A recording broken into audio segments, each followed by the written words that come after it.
creating a new project in CC and CS6.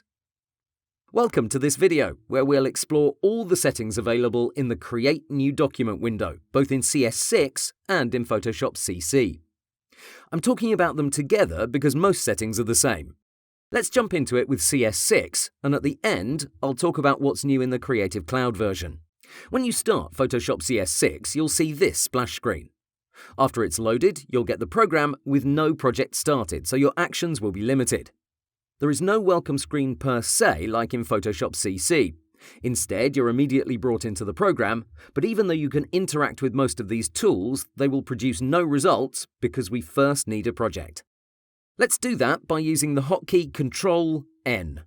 If you're on a Mac, simply swap Control with the Command key.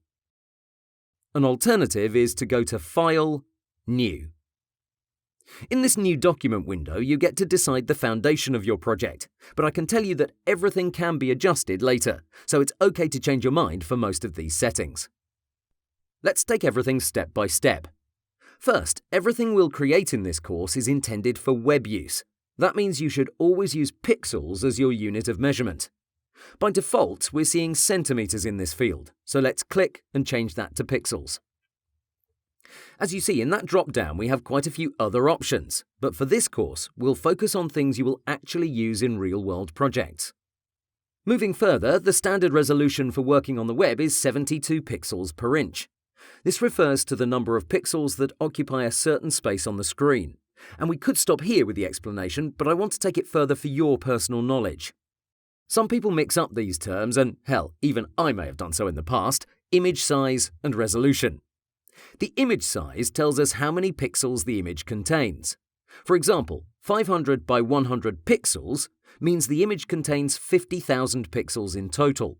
That's what we will always be interested in throughout this course. The resolution tells us the number of pixels found in an inch or centimeter. This does not affect your designs on screen. This is only useful when printing your images. The higher the number, the better your image will look when you print it. But again, this doesn't change the way your image will be displayed. It doesn't matter what number you put in here for your web design work, it will not affect your quality. So again, image size 300 by 300 pixels tells us how many pixels the image has, while the image resolution is helpful if you want to print it. If you want to do that, it's best you use 300 pixels per inch as your resolution and the CMYK color mode. Speaking of that, for web design work, we use the RGB color mode, which stands for red, green, blue, and the 8-bit option. Why 8-bit? Well, this is fine for web design purposes.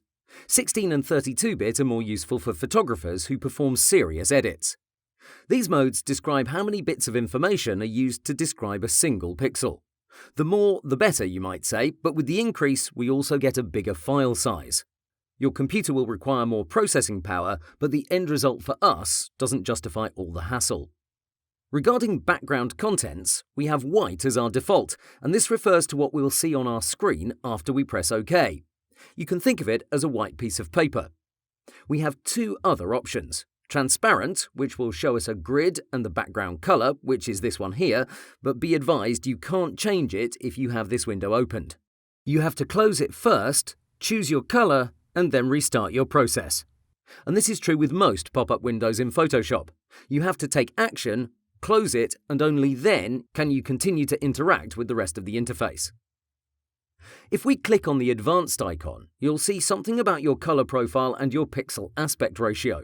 I won't get into it right now, but know that for web design work, we use sRGB, and square pixels is perfectly fine.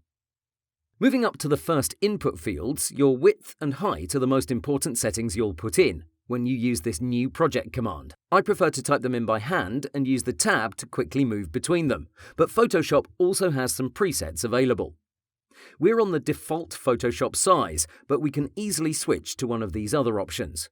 And by choosing one, you'll see our size drop-down will show different results. If we choose International Paper as the preset, we'll get A4, A6, A5, and so on for our sizes, which tell us how big our canvas will be.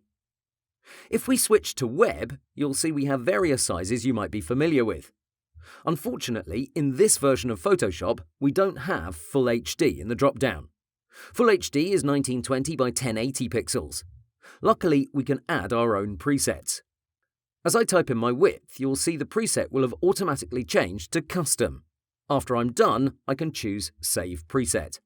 In this new window, I'm asked about the name of the preset, plus all the information I want saved. Hit OK, and now you'll see this new option in the main drop-down. Up top, the first field is Name. This is where you put in your project name, but I prefer to do that only after I've saved it. And that's something to notice. We are creating a new project here, but we aren't saving it anywhere on our drive. Notice we weren't asked for a location. So I prefer to leave it with its default name here, and when I save it, then I'll name it properly. One last thing I'd like to share is this. If you mix up your settings here and you want to go back to the default Photoshop options, just hold down the Alt or Option key on the Mac and the Cancel button will change to Reset. Hit that and everything will revert to their initial state. This doesn't remove your preset though. If we click on this drop-down, you'll still see it here. To remove it, just have it selected and now this Delete Preset button can be used. You're going to get a warning telling you that you can't revert this action. Hit Yes, and that's it. Great, we're now done with this screen. In Photoshop CC 2017, there have been a few improvements, so let's jump into it and see what's what. When you click New, you'll get the following window, which features several tabs according to the type of work you're planning on doing. Here, we're interested in the Web category. Here we can see several presets, starting from 1366 by 768 all the way up to 1920 by 1080. If you want to see more, click on View All Presets. Underneath these blank documents, you'll also get several resources that can jumpstart your project. These templates are free to use and they're a great starting point if you want to quickly learn a few things about Photoshop. Click on any preview and you'll see its information on the right side. Things like its name, author, short description, and so on. If you're not sure about it, you can see a bigger preview by clicking on See Preview. Here it is, and you can scroll through this document. OK, let's download it and see what it's all about. It'll take a moment to sync it to your computer. After it's done, the Download button will change to Open. And here it is. It's ready to be edited, so feel free to jump into it guns blazing. For experienced Photoshop users, please note the document is labelled as Untitled. That's because these templates come under a new extension, .psdt, where the T stands for template. What's essential is you save your document with Ctrl+S after you're done with it. My advice, start from scratch. While these templates are great for total beginners, throughout this course I'm going to show you how to get a perfect start for each project. Let's go back to the New Document window. The project we've downloaded is going to now be available in the Recent tab. If you want to see only your templates, those are stored under Saved. But say these aren't for you. How do you set your own values? Well, let's go to the Web tab, and on the right side you can put in your own dimensions. If you want to quickly swap your width and height values, click on the grayed out orientation icon. All the other settings are good to go for web use. One peculiar change is that we can't make our background transparent from the get-go.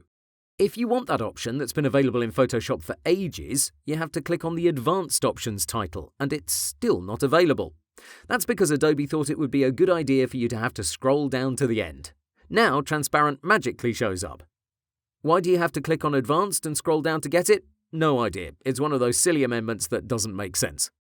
We'll discuss artboards a bit later on, but by default, Photoshop will assume you'll want to use them for your web projects. If that's not the case, you should uncheck this option.